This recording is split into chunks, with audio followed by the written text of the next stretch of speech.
예나 지금이나 부활에 대한 논쟁과 의견은 달라진 게 없는 듯합니다. 여러분, 예수님 당시에도 이제 부활이 있다라고 주장하는 사람들과 부활이 없다라고 주장하는 사람들이 논쟁을 많이 벌였습니다. 아시는 바대로 바로 바리새인들은 부활이 있다 주장을 하고 사두개인들은 부활이 없다 이렇게 주장을 하면서 서로 논쟁을 했죠. 그런데 이 부활이 있든 없든 그것을 믿고 있는 자들은 나름대로의 근거를 다 가지고 그렇게 믿었습니다.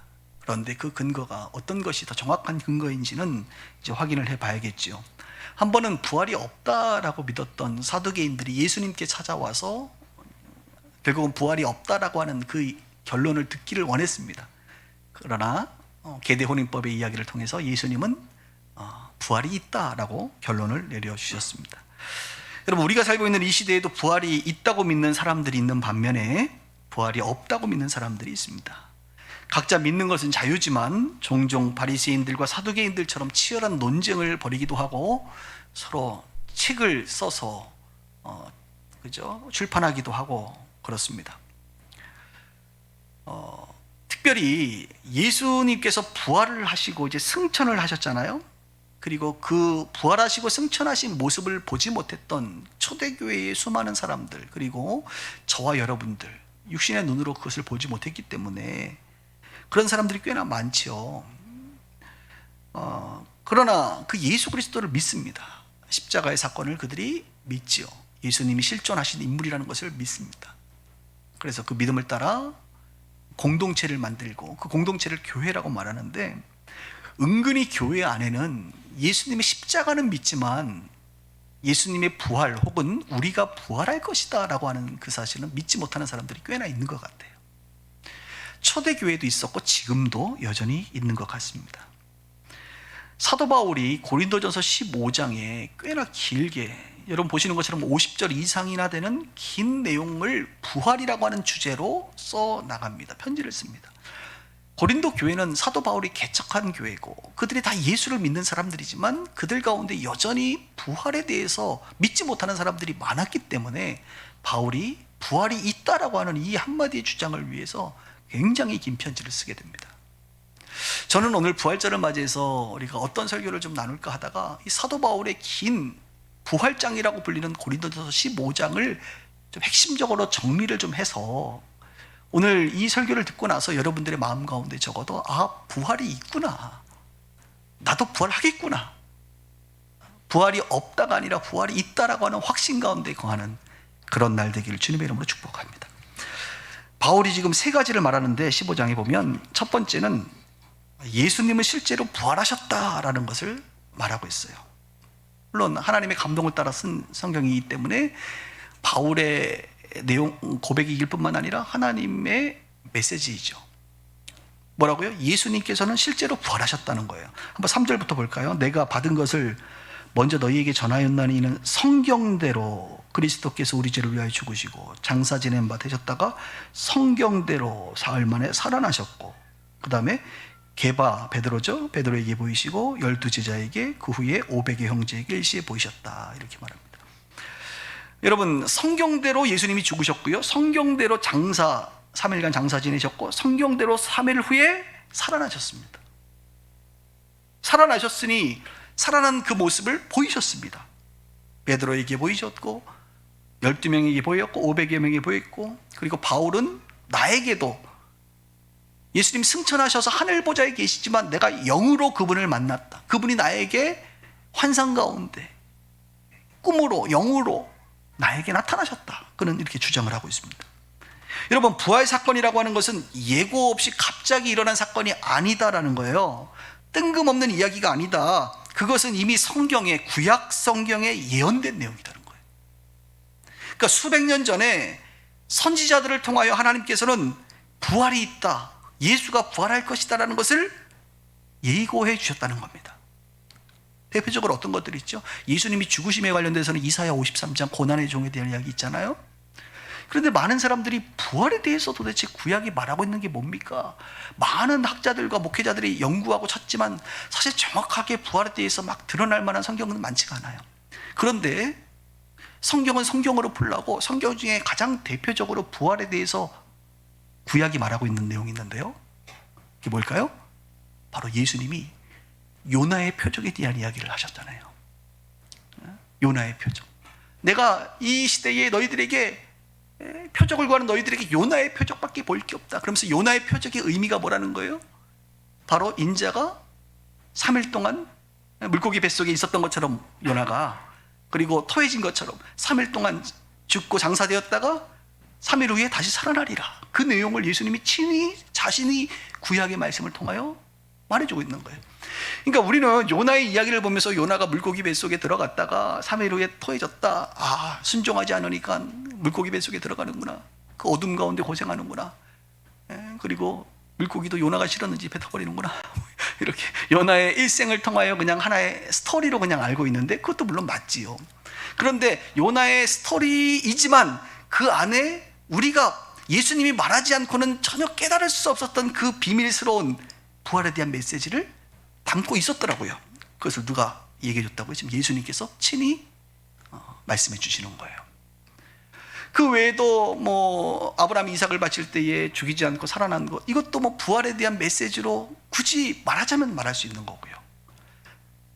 또 호세아라든지 또 요엘서라든지 이런 부분에 곳곳에 등장하긴 하는데, 예수님이 말하지 않으면 이것이 정확히 딱 들어맞다고 얘기하기는 좀 어려워요. 그러나 분명한 것은 있잖아요. 요나의 이야기를 통하여 이미 부활을 말했다. 이사야를 통하여 죽으심을 말했다. 뭐 죽으심에 관련돼서 굉장히 많이 나와 있죠. 그래서 바울은 지금 뭐라는 거예요? 성경대로 죽으시고 성경대로 장사 지내셨고 성경대로 부활하셨다. 그래서 가장 경건하고 성경을 잘 알고 있었던 그 당시의 바리새인들은 부활을 믿었습니다. 그리고 이런 부활에 대해서 성경이 말할 뿐만 아니라 더 중요한 건 뭐냐? 예수님이 실제 부활하셔서 보였지 않느냐, 이 말을 하는 거예요. 지금 바울이 베드로에게만 보인 것이 아니라 12 제자에게, 500명에게, 그리고 나에게도 나중에 보였다는 거예요. 한 번만 보인 게 아닙니다. 여러분, 예수님이 며칠 동안 부활하시고 계셨습니까? 하루만 있다가 가신 게 아니에요. 40일을 있어. 40일이 얼마나 긴 시간이에요. 하루만 보이시고 39일 동안 우리 예수님 어디 동굴에 숨어 계시다가 승천하신 거 아닙니다. 40일 내내 사람들을 만났어요. 제자들에게 수차례 나타나셨어요. 그리고 마지막에 어땠죠? 감람산에서 예수님, 내가 다시 올 거야 하고 승천하셨어요. 이 중력의 법칙을 거스렸잖아요. 갑자기 후, 아이언맨도 후 해서 올라가셨단 말이에요. 그러면 여러분들이 한번 그 현장에 있었던 사람이라고 생각해 보세요. 베드로라고 생각해 보세요. 예수님이 죽은 거 분명히 내 눈으로 봤는데, 십자가에서 3일 후에 무덤에 돌이 열리고 그 곳에 갔더니 세마포가 그냥 쑥 빠져서 푹 꺼져 있는 모습을 보고, 예수님이 실제 살아나셔서 자기 앞에 나와 고기를 구워주고 몇 번이나 자기와 대화를 했는데, 그리고 예수님이 내가 보는 눈앞에서 하늘로 올라가셔서 승천하셔서 휙 하고 올라가시는데, 자, 여러분이 그 현장에 있었던 사람이라고 한다면 죽음이 두렵겠습니까? 그래서 베드로는요, 사도행전을 보면 죽음을 두려워하지 않아요. 예수님을 죽였던 대제사장이 말을 해도 내가 하나님의 뜻을 행하지 너의 말을 내가 듣지 않겠다. 하나님께 순종하지 너에게 순종할 자가 아니다. 그 말은 뭐냐? 죽이려면 죽여라. 내가 보니 죽어도 사람이 살더라. 예수님 보니까 죽었는데 사시고 살았는데 승천하시더라. 그분이 나도 그렇게 된다고 말했다. 이 믿음과 확신 가운데 있는 거예요. 그러니까 세상이 감당하지 못하는 죽음을 이기는 사람이 되는 거예요. 오늘 저와 여러분들이 사실 육신의 눈으로 예수님이 죽으신 거 보고 살아난 거 보고, 오늘 예배 끝나고 오후에 갈매동 공원 앞에서 올라가시는 것만 봐도 여러분 믿음은 아마 어마어마한 믿음이 될 거예요. 그런데 바울은 그걸 못 봤어요. 나중에 부활하시고 하늘 보자 계신 그 예수님을 영으로 만났어요. 우리도 마찬가지. 육신의 눈으로는 보지 못했어요. 그러나 우리가 영으로 그분을 보고 그분과 대화하고 그분을 느낍니다. 여러분, 예수님 실제로 보였다는 것을 지금 바울이 말하는 거예요. 예수님 실제로 부활했다. 내가 봤다. 많은 사람이 봤다는데 증인들이 이렇게 많은데 무슨 소리 하는 거야? 저는 오늘 설교 때 좀 솔직하게 얘기하고 싶어요. 물론 그전에는 뭐 솔직하게 얘기 안 한 건 아닙니다만 오늘 더 솔직하게 한번 얘기해 볼게요. 여러분, 실체가 없는데 증인들이 많다는 게 가능합니까? 실체가 없는데. 요즘에 뭐 정치인들도 뭐 갔니 안 갔니 뭐 이런 얘기들이 많은데, 실체가 없으면 여러분 증인들은 많을 수가 없어요. 그냥 환상 중에 봤거나 뭐 그냥 약간 정신 이상해진 뭐 치매 걸린 사람이거나 아니면 뭐 거짓말하는 사람 몇 명은 있을 수 있지만, 실체가 없으면 그토록 많은 증인은 나타날 수 없는 법이에요. 그죠? 예를 들어 볼게요. 누군가 장창영이라고 하는 사람을 A라고 하는 사람이 만났어요. 실체가 있잖아요. 만나봤더니 대화해봤더니 아, 저 사람 성격은 어떻구나, 인격은 어떻구나 이렇게 느낄 거 아닙니까? 근데 어떤 B라는 사람이 또 저랑 만났어요. 실체 있는 나와 만나서 대화하고 아, 양 목사님은 이런 분이구나. 그런 사람이 A, B, C, D 한 20명 되네. 근데 이 사람들이 어느 날 어디에 모였는데 보니까 얘기하다 보니까 너 장 목사 알아? 안 돼. 만났대. 너도 만났어? 나도 만났어. 그러면 여러분, 저라고 하는 사람이 실제 있는 건가요?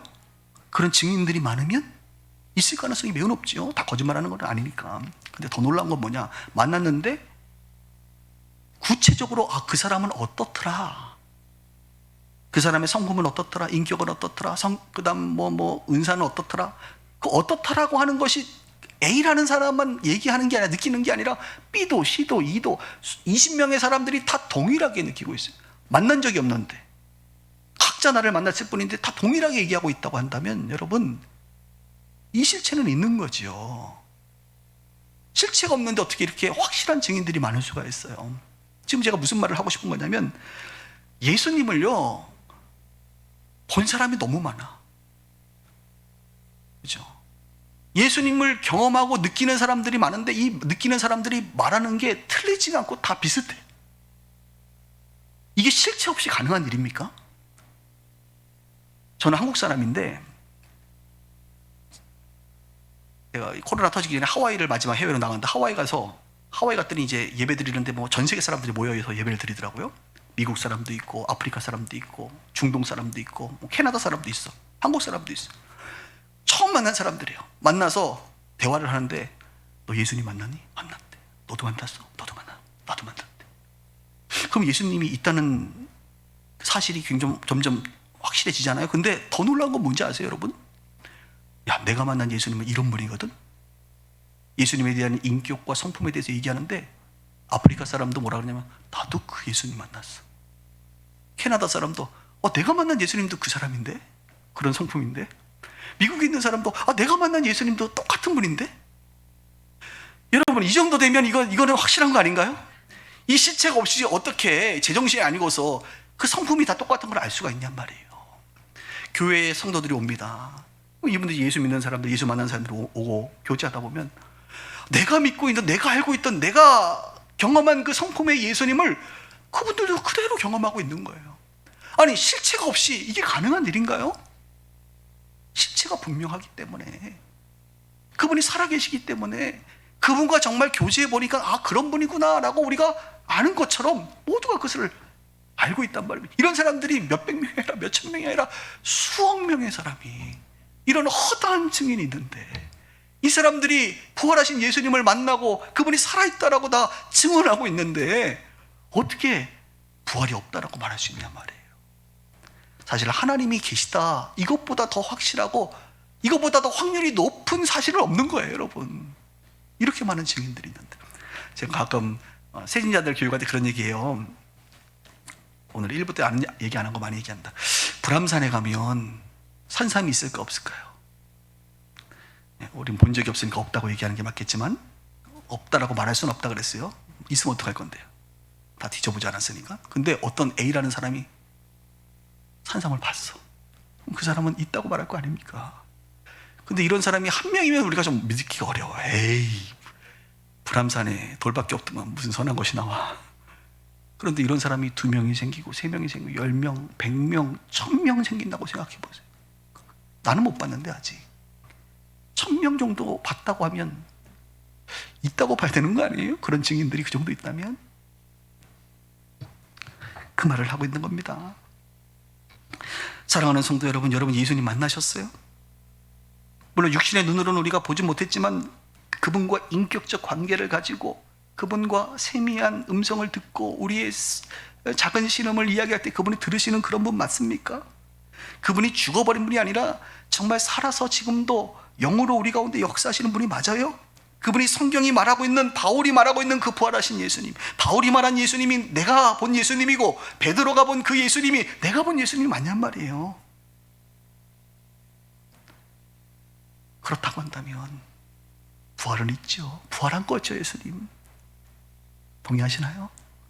부활은 예수님이 실제로 부활하셨어요. 두 번째, 바울이 지금 그걸 얘기하는 거예요. 고린도전서 15장에 두 번째 이런 이야기를 합니다. 바울이 예수님은 부활의 첫 열매가 되셨다. 자, 20절부터 볼까요? 그러나 이제 그리스도께서 죽은 자 가운데서 다시 살아나서 잠자는 자들의 뭐가 됐어요? 첫 열매가 되셨다.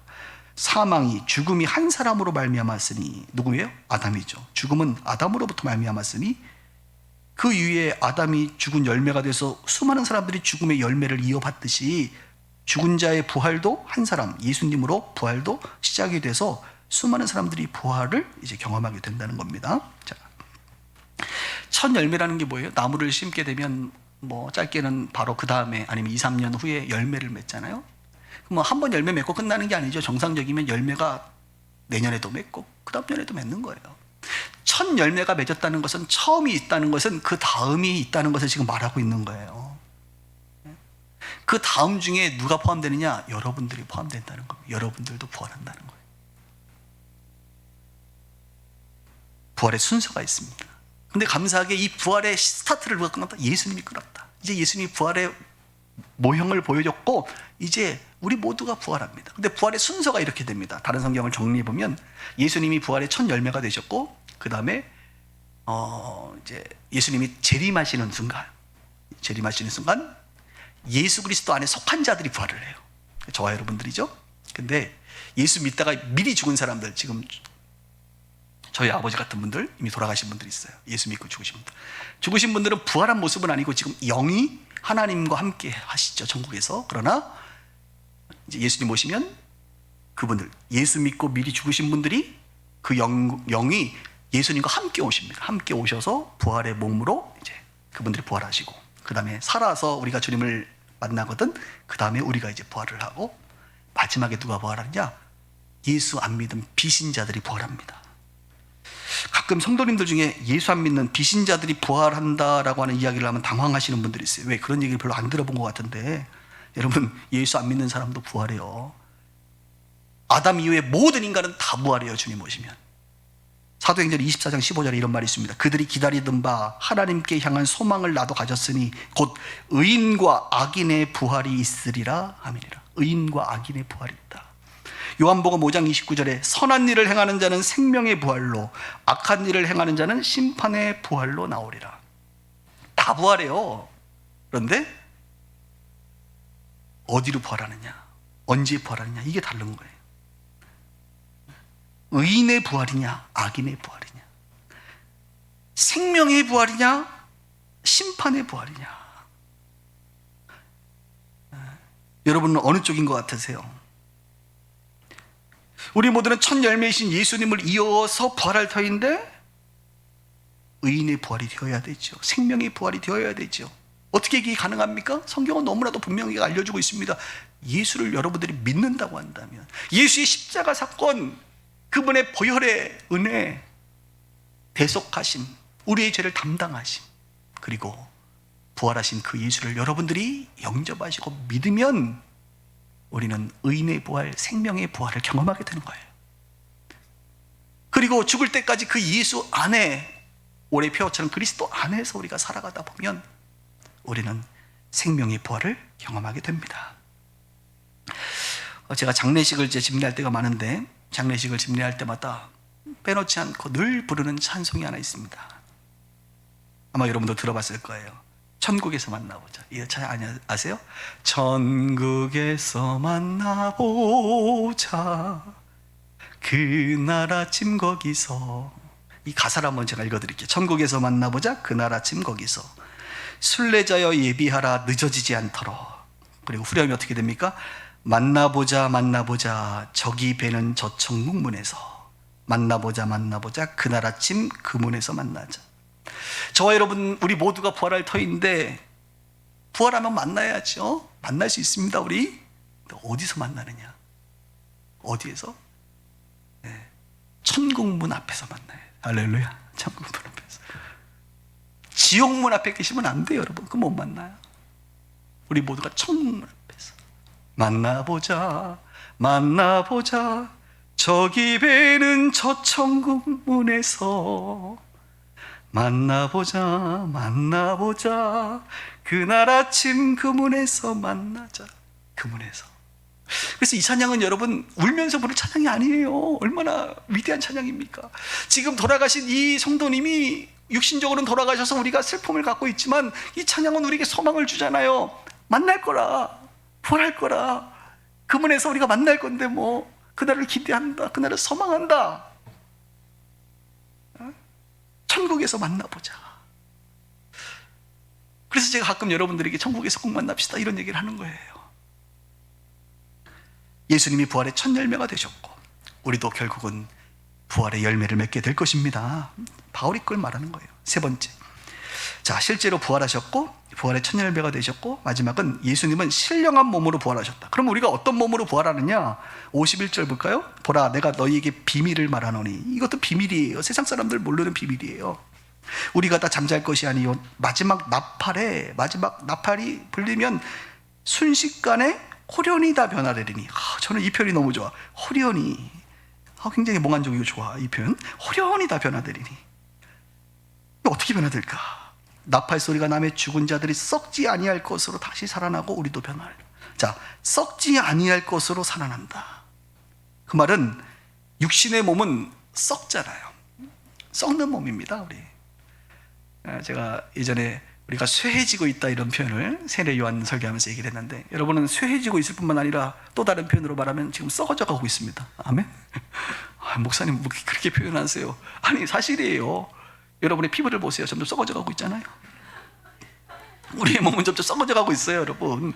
뭐 여기 앞에 있는 이 아크릴도 여러분이 지금 멀쩡해 보이지만 시간이 좀 오래 걸릴 뿐이지 이것도 썩어져요. 언젠가는 나무도 썩어지고 다 썩어져요. 세상의 모든 것은 썩어져요. 풀은 마르고 꽃은 시들고 모든 것은 다 썩어지게 돼 있어요. 그런데 부활의 몸은 어떤 몸이냐? 썩어지지 아니한대. 우리는 100년 되면 썩어져. 여러분 부모님 혹시 그 매장하신 분들 한번 열어보세요. 썩었나 안 썩었나? 다 썩어졌어요. 그냥 툭 치면 먼지밖에 안 돼 이제. 우리의 육신은 썩어지는 몸이지만 부활의 몸, 이 신령한 몸이라고 하는 부활의 몸은 썩어지지 않는 100년, 1000년, 만년 영원히 썩어지지 않아. 영원히 하나님의 나라 천국에서 눈물도 없고 고통도 없고 슬픔도 없고 곡하는 소리도 없는, 장례도 없는, 썩지 않으니까 죽지 않죠. 그런 몸이라는 거예요. 이야. 우리 강장로님은 이제 이번 주 금요일 날도 이제 예배 드리기 전에 잠깐 대화 나누는데 우리 강장로님은 요즘에 그런 얘기를 저한테 자주 해요. 목사님 저 빨리 가고 싶어요. 어딜 가세요? 자기 빨리 가고 싶대. 거기가 너무 좋은 곳인 걸 아니까 빨리 가고 싶대. 그래서 뭐라 그럴게요? 힘드세요? 아니 안 힘든데 빨리 가고 싶대. 근데 사명이 있으니까 못 가는 거지. 여러분 여기보다 저기가 좋아요. 이 몸뚱아리 입고 사는 것보다 부활의 몸 나중에 입는 게 훨씬 좋아요.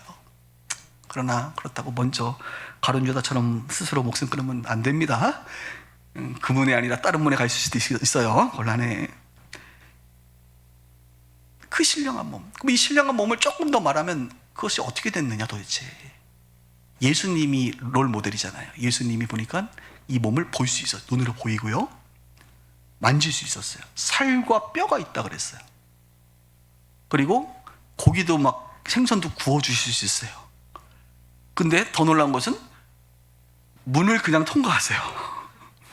그리고 순간 어느 곳에 가 계세요. 순간 이동도 하세요. 야, 이게 이 세상에서는 있을 수 없는.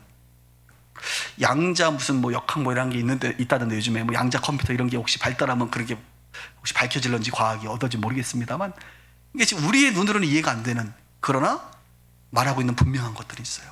그래서 부활의 몸을 입고 저와 여러분들이 천국에서 만나면 여러분 분명히 알아볼 수 있습니다. 아이고 자매님 오셨군요. 제가 예전에 그런 얘기 했죠. 이왕이면 좀 성형 안 하고도 싹 좀 잘 가려져서 이렇게 보이면 좋겠다 뭐 이런 이야기도 했는데 하여튼 최고의 베스트 상태로 좀 우리가 그래서 몇 살 때가 될 것 같냐, 몇 살 때 모습이 아기 때 모습일까, 노인 때 모습일까, 죽을 때 모습일까. 죽을 때 모습이면 얼마나 보기 그래요 여러분, 그죠? 제가 봤을 때는 이거 잘못 얘기하면 이단 소리 나올 수 있는데 여러분 그냥 저는 그냥 그런 생각이 들어요. 아담이 창조됐을 때 나이 정도 되지 않을까. 아담이 아기로 태어나지 않았잖아요. 성인으로 태어났잖아요. 그러니까 아담의 나이 정도로 우리가 다 부활하지 않을까? 라고 추측할 뿐입니다. 자, 워딩을 잘해야 돼. 추측할 뿐이에요. 그러나 성경은 말하지 않아요. 그런데 여러분들이 생각하는 것보다 훨씬 핸섬하게, 뷰티하게 아마 부활의 몸을 입을 거라고 저는 확신합니다.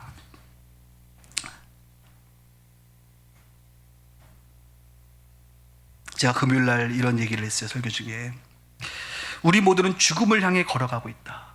맞죠? 누군가는 그 사실을 미리 알아서 슬플 뿐이에요. 시한부 인생이 되니까, 알면 시한부 인생이 되니까 슬플 뿐이에요. 근데 몰라도 사실 우리도 다 죽음을 향해 걸어가고 있을 뿐이에요. 맞죠? 그런데 여러분, 이 말은 또 다른 표현으로 얘기하면 우리는 부활을 향해 걸어가고 있다는 말이기도 합니다. 죽음의 끝은 부활의 시작이기 때문에 부활 앞에 있는 죽음만을 보면 우리는 죽음을 향해 걸어가고 있지만 죽음 뒤에 있는 부활을 아는 인생은 부활을 향해 걸어가고 있는 거예요.